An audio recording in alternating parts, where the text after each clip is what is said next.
বাংলাদেশ ও ভারতের সম্পর্কের ইতিহাসে যেন নেমে এসেছিল এক কালো অধ্যায়।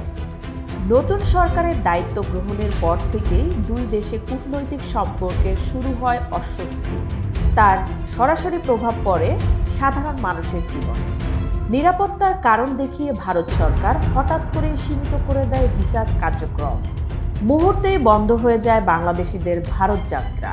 শিক্ষা, চিকিৎসা, ব্যবসা কিংবা পর্যটন, প্রতিদিনের হাজার হাজার মানুষের যাতায়াতের মুখর থাকা দুই দেশের সীমান্ত যেন হঠাৎ করেই নিস্তব্ধ হয়ে পড়ে। বিশেষ করে গত বছরের আগস্টের মাঝামাঝি থেকে পরিস্থিতি আরও জটিল হয়ে ওঠে। সাধারণ পাসপোর্টধারীরা পড়েন চরম অনিশ্চয়তায়। চিকিৎসার জরুরি প্রয়োজন থাকলেও কোনো মতে মিলছিল না অনুমতি। কিন্তু পর্যটক, ব্যবসায়ীদের জন্য ভারতের দরজা প্রায় পুরোপুরি বন্ধ হয়ে যায়। ঢাকার ভারতীয় ভিসা আবেদন কেন্দ্রগুলোতে প্রতিদিনই দেখা যেত মানুষের দীর্ঘ লাইন, অথচ মিলছিল না কাঙ্ক্ষিত অ্যাপয়েন্টমেন্ট। বর্তমানে মাত্রা 15 থেকে 20% সক্ষমতা নিয়ে চলা ভিসা কার্যক্রমে জমে যায় হাজার হাজার আবেদন। এই অচল অবস্থায় বড় ধাক্কা খায় দুই দেশের পর্যটন ও চিকিৎসা খাত। ব্যবসায়ীদের মধ্যে তৈরি হয় হতাশা ও ক্ষোভ। তবে দীর্ঘ কয়েক মাসের টানাপোড়েনের পর অবশেষে মিলতে শুরু করেছে স্বস্তির খবর।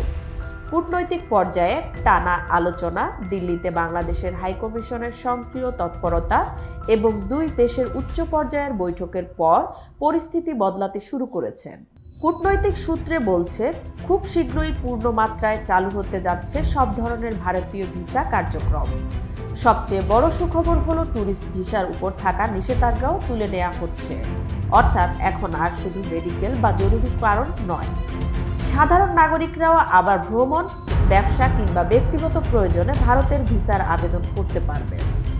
ভারতীয় ভিসা সেন্টারগুলোতে দ্রুত জনবল বাড়িয়ে শতভাগ সক্ষমতায় ফিরতে কাজ শুরু করছে বলেও জানা গেছে। ফলে দীর্ঘদিন ধরে ঝুলে থাকা হাজার হাজার আবেদন দ্রুত নিষ্পত্তির আশা দেখা দিয়েছে। বিশ্লেষকরা বলছেন, এই সিদ্ধান্ত শুধু ভিসা সংকটের সমাধানই নয়, এটি বাংলাদেশ ও ভারতের সম্পর্কের নতুন মোড়। কারণ দুই দেশের সম্পর্কের আসল শক্তি কূটনৈতিক টেবিলে নয়,